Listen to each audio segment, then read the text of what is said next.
have this quote that rings in my head every single time, pretty much every day.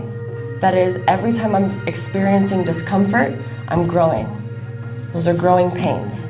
And I need to welcome those growing pains into my life. So what I want everyone to do with me really quick, and this is what I do with my young people before every program, I would like everyone in the room to close their eyes. If you're not comfortable closing your eyes, you don't have to. We're just gonna take 2 very, very deep breaths into our lungs, all right? So I'll count them out with you. So we'll take an inhale and an exhale. This quote asks us to undergo a reimagination of what our work is and why we do the work that we do, right? The first sentence, I am not an object of missionary charity. So much of the time we look at young people from a deficit-based perspective.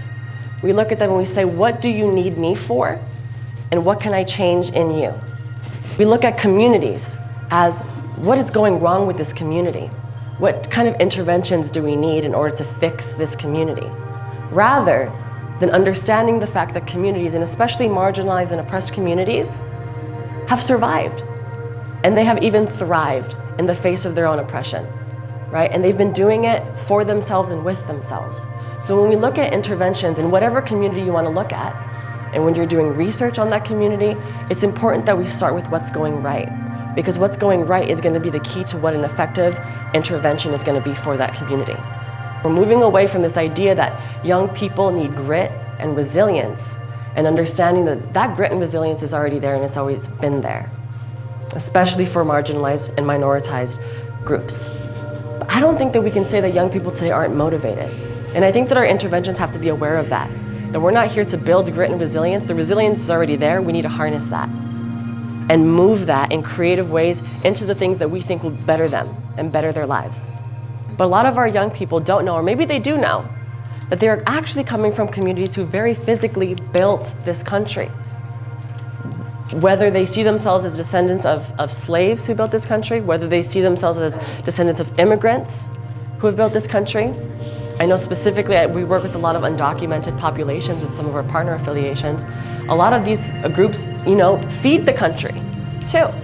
Are we talking to these young people as, you've just always been this minority and you've always struggled? Or are we saying, no, you are actually one of the revolutionaries of art, of commerce, and of the survival of this entire nation from its inception, right? So we cannot look at these communities as having nothing and having been nothing, because they have everything and they have always had everything. But how do we harness that as mentors, right? How do we use mentoring in order to get there? We have to keep changing our paradigm. I will say this, we've been talking about diversity, equity, and inclusion for decades, and we're still in these rooms, we're still talking about it in every type of sector, private and public, and we're still here. So we need to constantly be reinventing it and reimagining, because what we've been doing so far, maybe it hasn't worked that well, right? So the first thing I have up here is I want to define some equity language with y'all, so that we can better engage in conversations around equity and inclusion. I could sit up here and I could talk to you guys about proving racism is a thing, or I can prove to you marginalization is a thing. We can look at data, research, and statistics. We can look at, examples of this company. They diversified their applicant base, and so they diversified their people who were in their organization, and so they saw X, Y, and Z output. That's possible, right? But we actually think that critical mentoring is a paradigm shift, and it's a reimagination of the whole mentoring process that leads to the outcomes that we're looking for when we say diversity, equity, and inclusion. If you're apologetic as a mentor, maybe your mentee will learn that apologies are a sign of strength, because we're a role model to them. So if we say, you know what, I did this, and you know what, I was in the wrong. These examples from your mentor, that's incredible. Treating someone differently based on an inherent characteristic.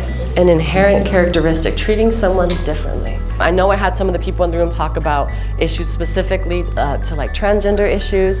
I had some people ask me, how do we engage in conversations like diversity, about diversity and oppression with our young people? We'll talk a little bit about that. Did anybody want to try and define one of the ones that was previous equality? Truthfully, mentoring is life-saving. And we're working with diversity in populations. A darker perspective, in the sense that even as a child, you're deemed as someone dangerous or someone to be watched. All of these identities that we brought up, those are part of both community and context for young people, right? We're forming community around similar oppressed status. We're forming community around similar privileged status. All these communities are being formed, and we need to critically examine that context. And just to have someone that's very open to just trying to understand and also giving that perspective too. Sure. Also, the other point of this question is, are we asking our young people these questions? Are we finding out about all this stuff? I want to encourage you guys to have love for one another. I want to thank you all for being vulnerable and for being open-minded in all of this work.